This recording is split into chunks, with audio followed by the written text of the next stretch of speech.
kay Senator Cheese? Madami ho. Hindi ko alam kung bakit. Siguro yung iba, eto siguro ako lang talaga ang nakakaintindi kasi yung nakikita ko ibang mga vloggers, iba po yung pananaw nila, iba po yung tingin nila eh, mga bossing. Which is, nirerespeto naman po natin. Ako yung nakikita ko po, mga kababayan, si Chisas, baka sabi, nilalaglag mo ako, Mark ah.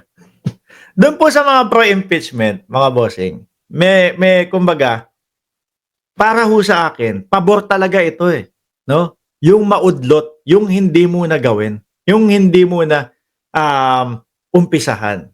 Bakit? Eh nakasesyon, wala namang sesyon ang Senado ngayon. Pahinga. O di ba? Sabi nga ni Senate President, eh importante ba ang Vice Presidente? O di ba? Yung iba na mga pro-impeachment, ang akala ho nila, eh dinidelay. Kumbaga, nagiging pabor kay VP Sara. Hindi ho. Ang nakikita ko po, rektahan tayo mga boss, ang nakikita ko po, mas pabor po sa atin. Mas pabor po sa atin yung malate yung impeachment, mga kababayan. Bakit to? Lagi ko po sinasabi, kapag yung impeachment na yan, inumpisahan na ngayong araw o kaya sinabi, 20 ng Pebrero, uumpisahan na natin tong impeachment na to, araw. O 2 buwan ang itatagal kung sakali. No? Ngayon, sa 2 buwan na yon mga bossing, Pebrero, March, April. O, kung sakaling matapos. Diba? Nandiyan si Bato de la Rosa, nandiyan si Tolentino, nandiyan yung mga Cayetano, nandiyan yung mga tama ba na sabihin ko na word na kasapakat? Or yung mga pro-Duterte na mga senators po, mga bossing, nandiyan. Di ba? So, mas nakikita ko po na hindi papabor. Di ba nga sabi nga nila, kumbaga pagdating sa Senado niyan, numero na magkakatalo yan. Madami po ang mga senador natin ang pro-Duterte. Naririnig na nga ho natin mga kababayan di ba? Hindi pa ho nila nakikita. Hindi pa po nila nakikita yung mga ebidensya, hindi pa po, wala pang ibang mga naririnig, pero ano na sinisigaw ng ibang mga senador? Sila ba to? Ipigilan ko yung impeachment. O, di ba? So, alam mo na yung mga boto nila. So, ako po, nung sinabi ni Cheese, ganito yan, no? Babalik ang sesyon ng Senado ng June 2. Tapos magko-convene ang Senado sa oras na yon. Kapag meeting, magpupulong-pulong na. Ganyan, mga kababayan. Yung June 2 na yon, nandiyan pa din si Bato de la Rosa. Ano po? Sabihin mo ng OLATS si Bato de la Rosa, sabihin mo OLATS si Tolentino, nandiyan pa din po. Nakaupo pa din sila ng June 2 pagbalik ng Senado, mga bossing. Tama naman din po yung sinasabi ni Senate President After June 2, no? Mga ilang panahon na lang, 12 na lang kaming matitira o 11 na lang kami matitira o 12 kaming matitira, no? Paano naman kami maghi-hearing noon? Di ba? Balik tayo doon sa Bato. June 2, nakaupo pa din si Bato de la Rosa diyan. Nandiyan pa din, makikihearing pa. Di ba? So ngayon,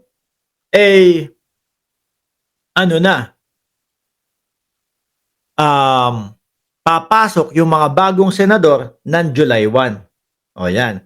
Malaki ang tsansa natin na yung mga bagong senador ay boboto po ng naaayon sa investigasyon at naaayon po doon sa mismong mga ebidensya. Kumbaga, patas. Ano po? So, nandito na yung mga malalagas, yung mga matatalo, at magiging Senado po natin, magiging patas ho, mga kababayan. So, ngayon, mag-convene, mag-usap-usap ang Senado, June 2, ang pinaka-earliest na mag-uumpisa yung trial ay July 21, which is bagong mga senador na po. Bagong senador na po, mga kababayan. Siguro matitira Bongo, Robin Padilla, pero hindi na yung dati solid sila. Hindi na yung dati lagi natin sinasabi nako, pagdating naman yan sa Senado, harang yan kasi puro DDS yung mga nandun. Tingnan nyo na lang ho, mga kababayan. Nung panahon na pumunta si dating Pangulong Duterte sa Senado, halos po Risa Ontiveros lang ang talagang bumabatikos kay dating Pangulo. Yung iba po halos mag-judge na kay dating Pangulong Duterte. So expect nyo, ganun din kapag ka nandyan yung mga yan. Isa sa nakikita ko ho, mga bossing, sorry ha, eto ano ko lang naman, pag-aanalisa ko doon sa mga sitwasyon. Kumbaga, ang nakikita kong galawan nila. Ang nakikita ko dyan, Congress, Senate, sorry, Pangulo, magkakausap na yan. Magkakausap na po yan, mga kababayan. Tignan nyo kung kailan ipinasa ng Congress, mga bossing, yung kanilang impeachment case.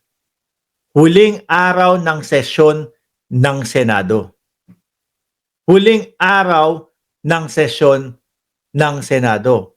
So inihabol lang nila. Di ba? Wala nang mga susunod na sesyon. Kaya po pagdating doon, ano po ang in-announce ni Villanueva? Ang sesyon, ang pagbalik na po ng Senado ay June 2 na po, no? May pattern, hindi nyo nakikita?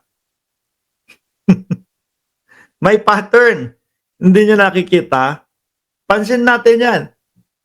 Di ba? So wala nang pagkakataon.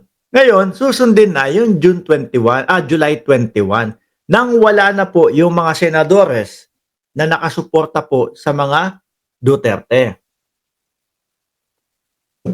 Yan po yung sinasabi kong mas pabor sa atin yung sinasabi nila na July 21 mag-uumpisa muli. Ano po? Baka nga dapat nga ang sumisigaw dyan, ang sinisigaw ng mga DDS, umpisaan na natin ngayon din. No? Hanggang nandiyan pa ang aming mga senador. Ganyan ang sinisigaw nila Sabi ni asan ba yun? Sabi ni may nakita ko, sabi ni Benjamin Prado, paano kung maraming manalo sa DDS candidates? Ang problema po kung makikita po natin yung mga pangalan nila, halos nasa pang-25 ho. Ang nakikita ko na nag-iisang mananalo sa DDS, yung number 3 sa posisyon, si Bongo. The rest, wala na ho. No? Si Bato, sabit. Tolentino, wala naman din ho sa top 12. Tapos yung mga Jimmy Bondok, yung mga Kibuloyski, sino pa? Yung Ipe Salvador, nasa top 25 pataas, lahat. Si Vic Rodriguez, wala. Kaya nga namamalimos na ho sila Ikampanya niyo po ako ipagkampanya niyo po ako.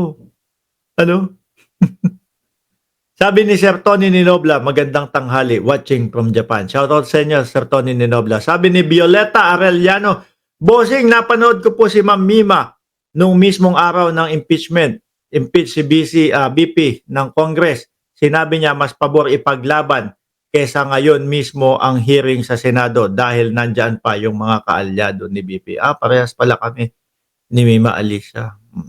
Di ba? Kaya kalma lang kayo. Dami ko nakikita, pinapatalsik si Senate President Chis Escudero. Gagalit. Kasi daw bakit hindi pa daw umpisahan.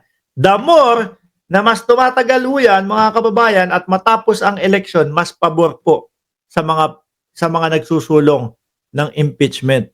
Kapag kanginayon yan, makakaboto pa yung mga senador ni dating Pangulong Duterte.